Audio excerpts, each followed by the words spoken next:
मापदंड के जगह न्याय को प्राथमिकता होगी, जो हमारे संविधान की भी भावना है। इन नई कानूनों से न्याय प्रक्रिया में तेजी आएगी। आज जो विदेश अलग अलग क्षेत्रों में गुलामी की मानसिकता से मुक्त पा रहे हैं, तो ये उस दिशा में बहुत बड़ा कदम है और ये हमारे स्वतंत्रता सेनानियों की सच्ची श्रद्धांजलि भी है। महामहिम राष्ट्रपति ने 18वीं लोकसभा के प्रथम सत्र को संबोधित करते हुए अंग्रेजी जमाने के कानूनों में किए गए अहम बदलाव का विशेष तौर पर जिक्र किया, जो कि बेहद सुविधाजनक हैं। जैसे कि नए कानून लागू होने पर घटनाओं की रिपोर्ट के लिए थाने जाने की ज़रूरत नहीं होगी। अगर पीड़ित चाहेगा तो इसकी ऑनलाइन रिपोर्ट भी दर्ज हो सकेगी।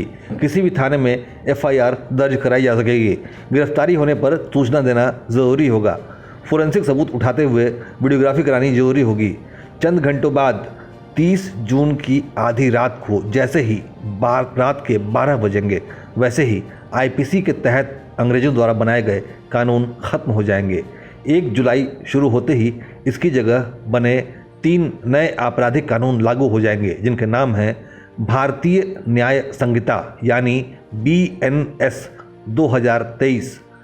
दूसरे का नाम है भारतीय नागरिक सुरक्षा संहिता BNSS 2023 और तीसरा है भारतीय साक्ष्य अधिनियम BSA 2023। ये तीनों कानून लागू हो जाएंगे।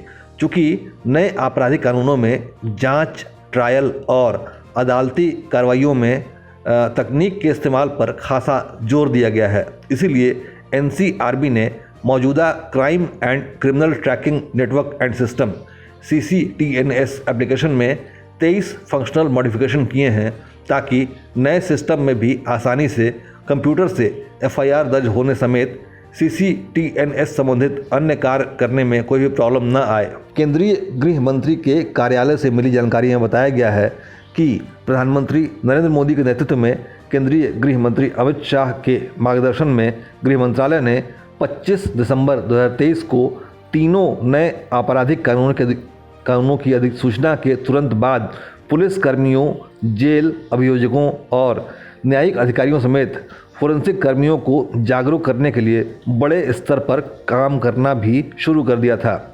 इसके अलावा NCRB ने नए कानूनों को लागू करने में राज्यों और केंद्र शासित प्रदेशों की मदद के लिए भी 36 सपोर्ट टीम और कॉल सेंटर भी बनाए हैं, ताकि किसी भी राज्य को अगर इन नए कानूनों को लागू करने से संबंधित किसी भी तरह की तकनीकी या कोई दूसरी परेशानी आ रही हो तो उसे तुरंत दूर किया जा सके।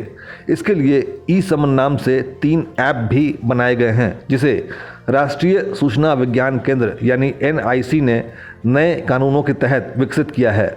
इसमें क्राइम स्पॉट, अदालती सुनवाई और इलेक्ट्रॉनिक तरीके से अदालती समन की भी तामील की वीडियोग्राफी और फोटोग्राफी की सुविधा के साथ ई-साक्ष्य, न्याय श्रुति और ई-समन के नाम से 3 ऐप भी बनाए गए हैं।